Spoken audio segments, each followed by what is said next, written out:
Hi, everyone.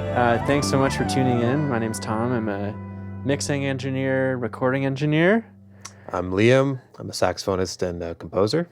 And Liam is also the band leader of Blue Season, band in Toronto playing jazz-ish music, forward-thinking jazz blended with electronics. And we did a great session just over a year and a half ago with his band Blue Season at a space 918 Bathurst in Toronto. That recently was released, so we thought it might be cool to sit down, talk a bit about the session. We were both really happy with how it turned out and just kind of give a peek behind the curtain of, what went into making it so special. So we're going to talk about the band, the performance, the music, my approach to recording the session in the space. It's a really big converted temple, so it presented us with some really interesting opportunities and challenges. And then just kind of do a brief rundown of the mix and what we did at the end of the process to kind of bring it the last step of the way. Yeah. A little bit about the project and how it came about is, I've been playing with this group for a while, and it's one of my main compositional and performance outlets. And one thing that's really special to me about playing with this group of people is the feeling that I get and the feeling in the room when we play together live. So, going into this session, I wanted to try to capture that, and that's the whole point behind doing the session live off the floor and also filming the whole thing to kind of transport you into that experience. So, like Tom mentioned, it's a very large room, a converted temple, very live sound, very like colored sound, very it's a beautiful space. I went in when I first went to check it out. I brought my sax and played a little bit, and it was a prime candidate, I think, to do something like this. Mm-hmm. And we went in with some sort of aesthetic direction in mind of how we wanted it to look. We set up in a specific way that might be a little bit outside of the norm of what we might be doing if we're playing on a stage or in a room together playing. And we were spread out a little more to fill up the space, and it created some sort of interesting performance challenges. But like for example, just the room being so lively, we couldn't play past almost like a certain dynamic threshold before things felt like they kind of got away from us, and things became muddy. So it really made us sort of focus in on kind of the dynamic range that we were using, which I feel like complemented the music itself, which kind of has a pretty large dynamic range, and it really sort of dialed everyone in the group to be really like listening on just that extra level. And so what could kind of be a bit of like a situation that would be a bit of a nightmare situation if the room didn't sound good. If you're playing in like a boomy room or something that just feels not fun to play in, it can really kind of take you out of the moment almost. But in this case, the specificity and the kind of interest of the room itself, I felt like really kind of brought us all in closer together in a way, and translated, I think really well into the performance. And I thought the in both the performance and the audio recording, there was it felt like we really turned the challenges that kind of the space presented into like the reason why it sounds the way it does. Almost. Yeah, there were a couple happy accidents, and then there was also some stuff that we like planned for ahead of time. But it really turned out well, and that kind of that like intense listening that you kind of had to do in order to stay on the same page musically, that's what kind of made the whole recording work. And as far as how I went about recording that, we knew that this was going to be a live recording, live off the floor, and a video from the start. So as far as how the musicians are laid out in the room, we basically decided what would look the best. And then we kind of worked backwards from there as far as like, oh, can we make this work from a sound perspective, from a performance standpoint? We ended up going with a setup here where the bass and the drums are up on the stage, and then the piano and the saxes are off the stage, kind of in this closed off semicircle where you're all able to see each other. But having it kind of staggered like that, we thought brought a really interesting quality to the video and some interesting challenges as well. As far as how best to record that, I mean, when you're recording a live off the floor video, you want to make sure that where things are panned left to right across the stereo image of the recording lines up to generally where things are in the space. Like you don't want to be watching a video, Liam's playing saxophone on the right side of the room, but in the mix I've panned that to the left side. Like it doesn't make sense. Like you want to recreate the feeling of kind of being there in the room, but having that being like better than reality almost. So it still needs to be attached to the reality of the situation. So this kind of perspective that we're looking at right now is generally where the camera was shooting from. And even though the camera's moving around the space, you kind of have this sense, okay, the piano's on the left, the bass and drums are in the middle, and then the saxes are on the right side. So you'll hear that when we listen to the example. That's kind of how things are presented in the stereo image and creating that sense of space. As far as how I mic'd things, I wanted to get a bunch of different perspectives at different places in the room so you can kind of blend them all together and create that composite of the feeling of being there. So while everything has spot mics on it, all the bass, drums, piano, saxes, they all have spot mics on them. Like all the mics are kind of room mics and close mics because there's bleed in everything. And we didn't want to shy away from that. We wanted to lean into it and kind of recreate this lively sound with a lot of energy in it. In a traditional studio, you might close the lid on the piano. You might have people in different booths and stuff.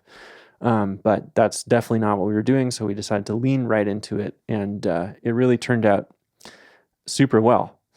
So you can see here in this picture, we've got the piano on the left. There's two mics on the piano. There's a synth here, a Prophet, going through an amp, and the amp was super loud in the room. We want to get, even though it's a DI instrument, you want to get the feeling of the air moving in the room, as my friend says. The bass, we've got a mic and a DI. The drums, just a simple 4-mic setup, 2 overheads, kick and snare, and then mics on the saxophones, and live electronics running off of Ableton, which is also going through all the stage monitors. So let me flip through some other pictures here. Here's another shot of the same perspective of most of the crew. Here's the piano, so you can see the mics are kind of just inside the edge of the lid. I knew that we wanted to have the lid open visually, and also Chris, the piano player, wanted to have the lid open if possible. So right off the bat, it's like, okay, there's going to be a lot of bleed in the piano mics, so I intentionally chose ribbon mics. These are Royer R10 ribbon mics, and they have a nice way of rolling off the high end. So the cymbal bleed and stuff like that wouldn't get too intense. And yeah, I chose those mics. Those wouldn't be my first mics to choose for piano necessarily, but I chose them specifically for this context because you're not just micing a piano. It's also taking into account bleed and other things like that. And that actually really panned out super well and ended up being a cool part of the sound of the recording. And we'll show some examples later. And there's Chris at the synth. You can see where the piano mics are back here.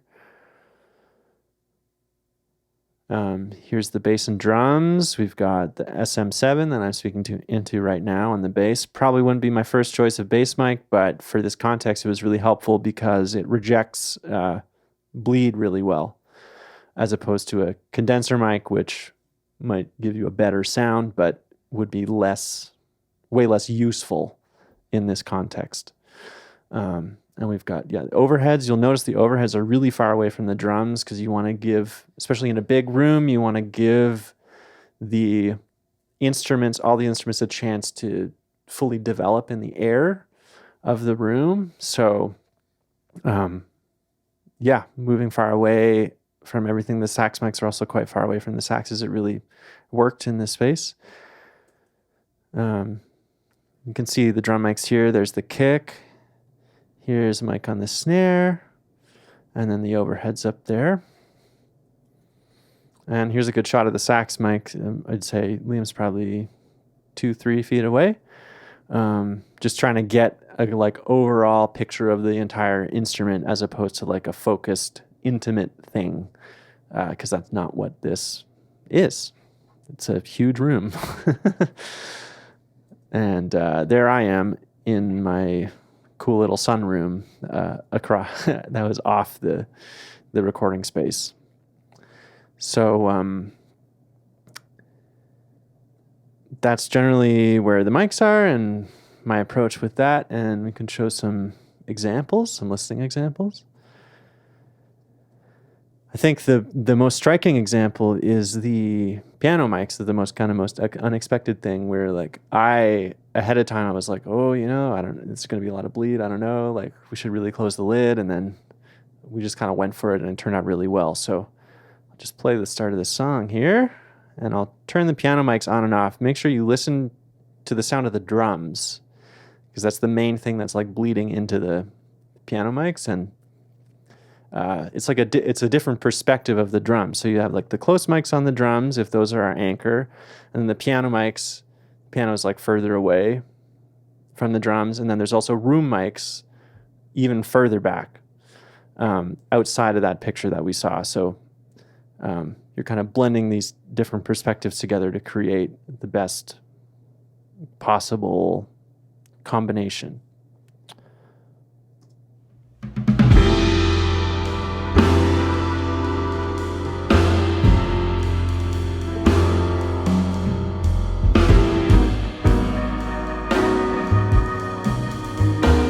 Turn off the piano now.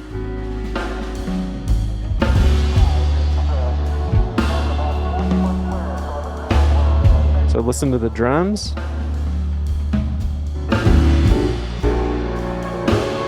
The snare especially, you can hear it.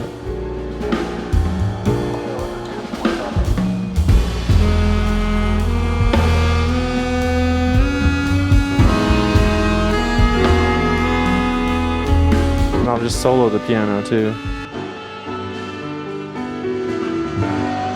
It's like almost equal parts, piano and other stuff. You're also getting a nice kind of second perspective of the saxophones in those mics too. Yeah.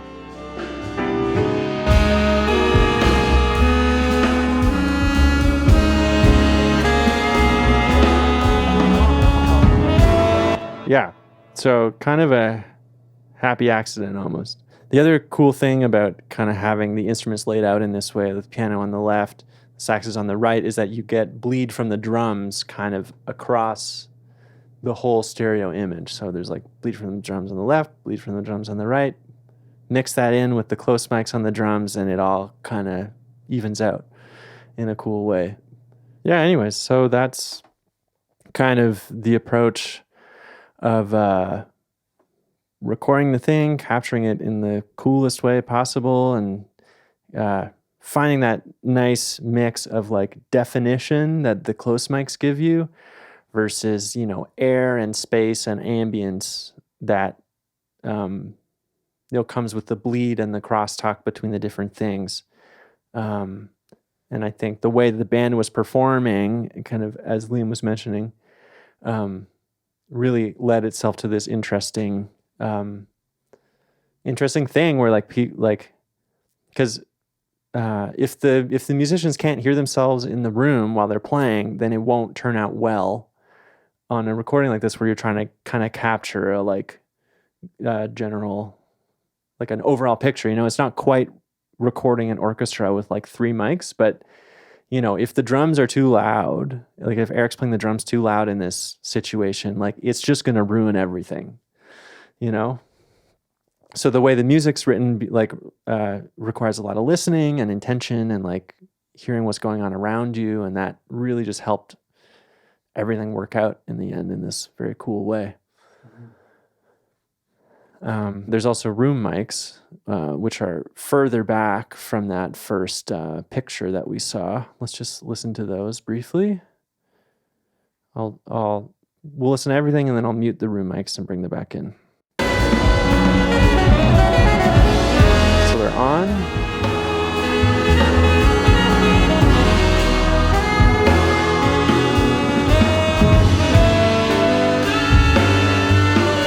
Subtle. Back on.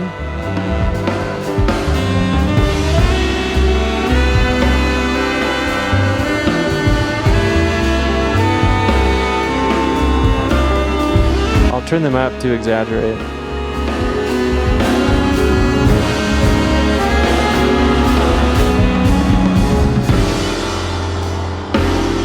Yeah, anyway, so that's just kind of adding, it's almost like, I get the sense of it being like behind almost. You know, we're not mixing in like immersive sound or anything, but it does kind of give that sense of just like, there's something more. Yeah. Yeah. You know? But again, if you turn them up too much, then it just kind of becomes a mess, as you heard. So as far as the mix and extra processing, there's not a ton going on. It's more so just finding the right balance of mics and stuff that brings the music out in the best way possible. But there were some interesting things that we changed in the mix. You know, we did spend a lot of time in the mixing process. So maybe I'll just start by playing the first rough mix that I sent Liam after the session, and then we can compare that to where we ended up. So here's the rough mix. Play from when the saxes come in.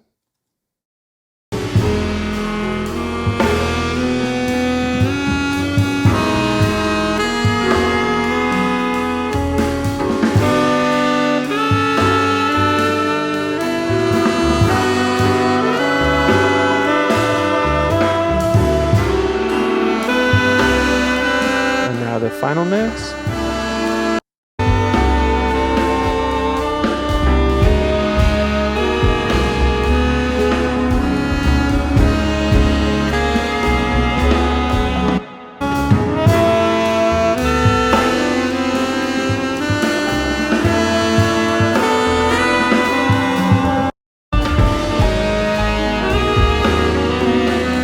Yeah, it's pretty cool. Like really get a sense of the space in like to my ears in the final mix of like it's pretty incredible how accurately it feels like it kind of, I don't know, drops you in the room or something. Yeah, and I mean, when you combine that with the visual of watching the video, I feel like is the last step of that. You know, and when I was mixing it, I didn't have the video open the whole time, but it was like I was watching it. I had a picture of it open. You know, you have to make sure when you're doing this kind of work that it's lining up with what your eyes are seeing too.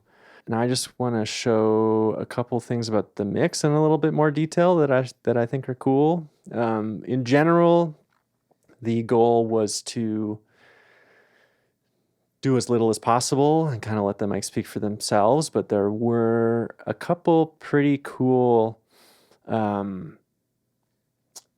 processing things that I did after the fact. And we're going to get a little bit granular for a moment, but I think the drum processing in particular is a pretty cool thing. So what I've done is I was finding that the room mics were kind of washing everything out a little bit, but I still really like the sound of the snare in the room.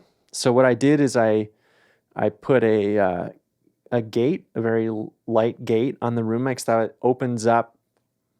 It basically raises the volume of the room mics when the snare hits.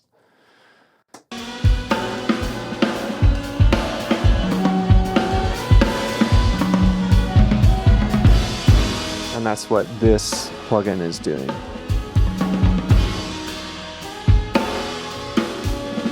If you solo the room mics, you can hear it. It gets a little bit louder every time the snare hits. Anyways, that was a fun thing.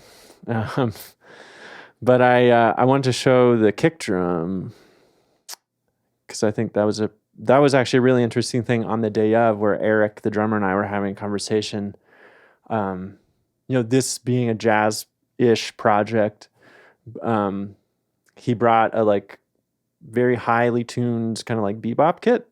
And I was kind of listening to the bass space and be like, oh, it'd be nice if the kick drum had a bit more weight. Do you think you could tune down the kick drum? But he had an 18-inch kick drum, and he was kind of like, like the drums already sound really good. I don't really want to go down that path, because what if it sounds worse? And it's kind of like, we like how the drums are sounding in general. It's like, okay, cool, let's just roll with it. And then in the mix, what I ended up doing is some fun processing stuff to add a bit more heft to the kick drum. So I'll just solo the kick right now and kind of show you some of the processing that I did. So first, we can listen to the kick as it ended up in the final mix. A lot of bleed. That's okay.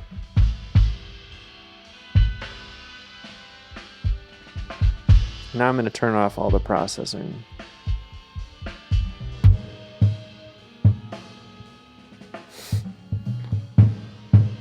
Right, so that just sounds like an 18-inch kick drum. It's not bad. It's just a vibe. Yeah, it is pretty bebop. Yeah, but it's very bebop. But it's like, this is not bebop. So That's a good way to put it. Let's add some more stuff. Let me turn the processing back on. It's almost like a different drum, but not quite.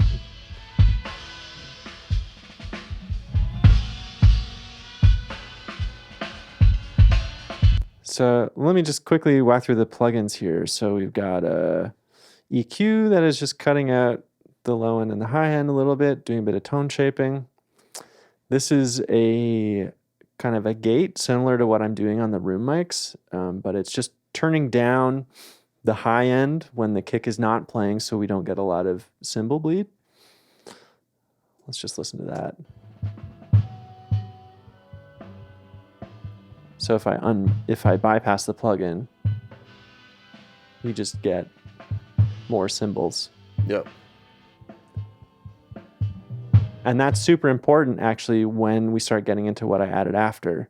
So this plugin, the Brainword Subsynth, what it does is it adds subharmonic content. So you can like pick a frequency, and then below that, it'll generate harmonics. So basically, I'm like adding like a bottom octave to this very small kick drum. So let's just listen to that.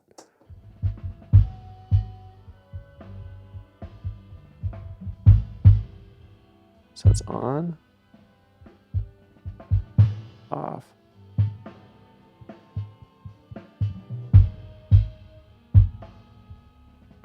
Still kind of subtle, but there's this next EQ that is really kind of bringing out some of that stuff. And we can see actually on this spectrogram what this plugin is doing here.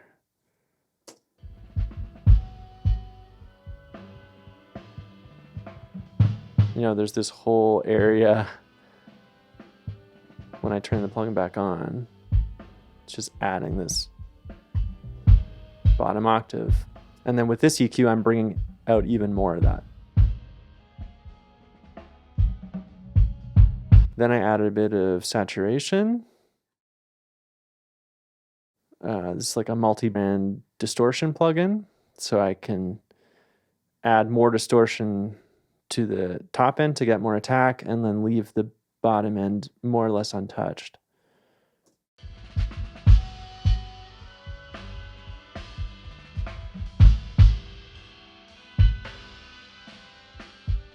So this is with distortion, without.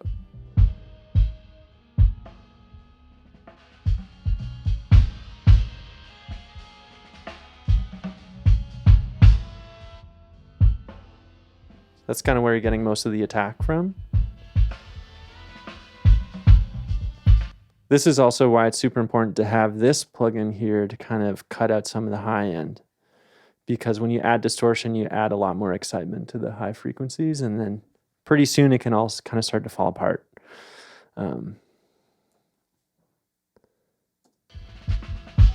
Like if I mute this and leave the distortion on, just listen to the cymbals.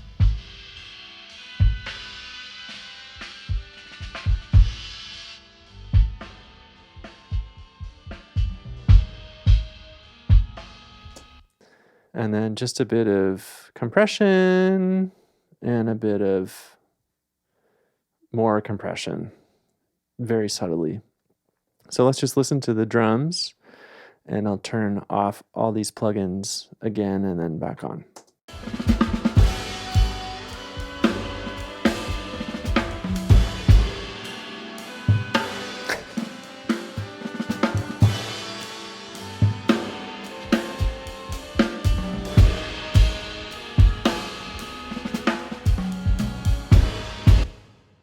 Yeah, let me actually just play all the drum mics with no processing here.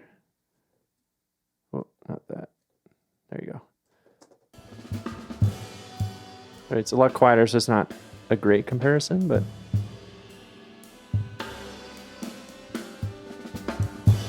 no, it sounds like a bebop kit. And then back on.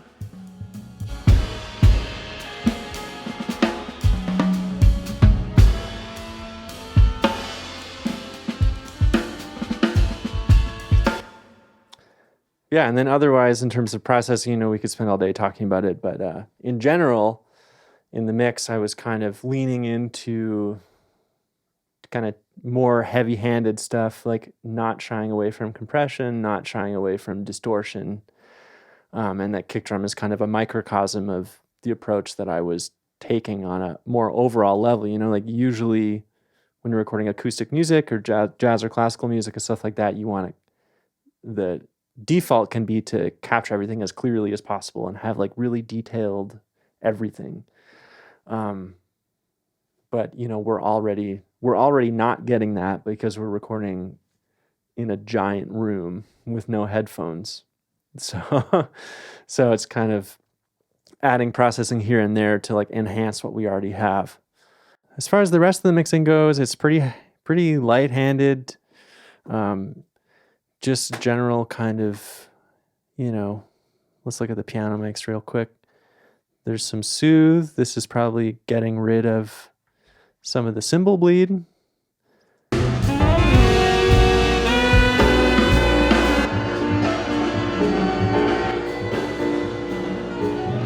No plugins.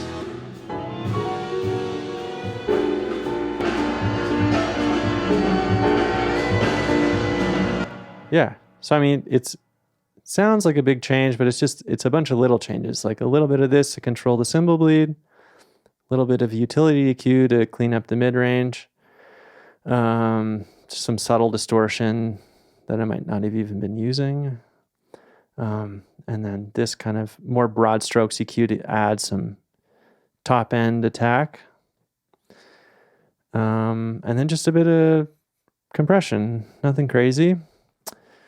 Just kind of trying to bring out the best in the performance and create some cohesion. I'm sure we could go into way more detail, but that's just generally my approach in the mix for this kind of thing. And, if you have any questions about it, just give me a call.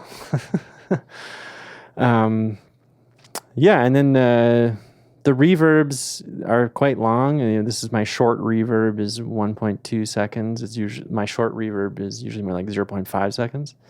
And then this long plate on this track here is 4 seconds, just to kind of adding a lot of saxes in that.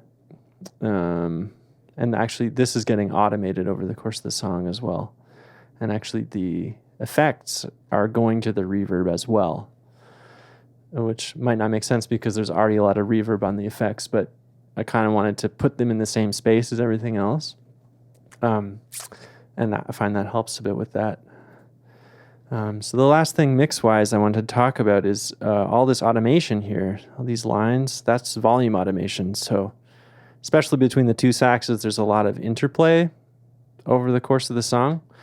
I'm just going to play maybe this section here, and we can watch the faders move as Liam and Leland, the other sax player, kind of pass the melody back and forth. Right here.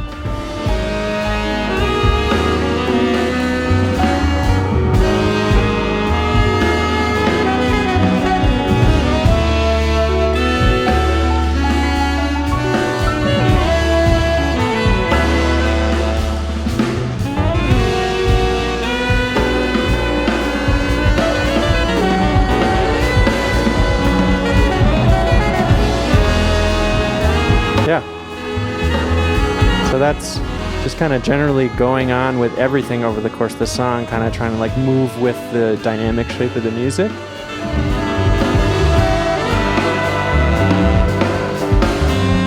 A couple of like automation lifts too between the kind of sections of the song. Yeah, right?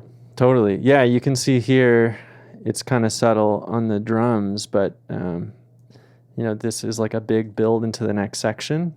So you can see I'm actually bringing it down a bit and then up and then back down. I'm also bringing the room mics off during this drum fill.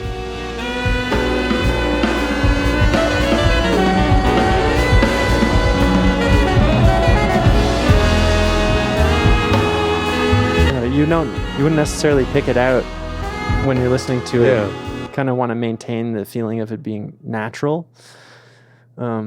But just like augmenting the performance, that's the mix. That's kind of everything in a nutshell.